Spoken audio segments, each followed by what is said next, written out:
Pozdrav!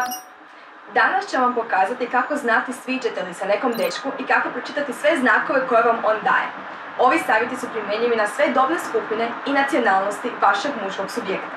Kako znaš da se sviđaš nekom dečku? Pa, obično su to nekakvi slatki znakovi, onak, nešto se zezate, pa podbada sa nekim forama glupim i tako zapravo želi, čini se ko da mu se ne sviđate, a zapravo mu se sviđate. Tipa ono podbada vas za nešto onako, možda čak i ružno, ali on zapravo sviđate mu se i onda ne zna kako da to izrazi na neki drugi način, pa zato ima takve nekakve glupe izjave.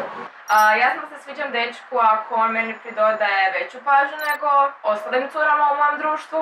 Znam da se sviđam dečku kad su tu učestala dopisivanja, kad se on vama prvo javi, kad dečko pošalje neku lijepu porukicu za laku noć, za dobro jutro. Ne znam baš koji su to znakovi zato što nikad nisam iskusila takvu situaciju.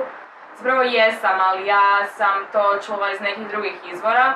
Dakle, da se njemu sviđa, ja sam to saznala od nekog drugoga, a ne zbog nekakvih znakova koje je on odašiljao. On je rekao drugima da mu se ja sviđam.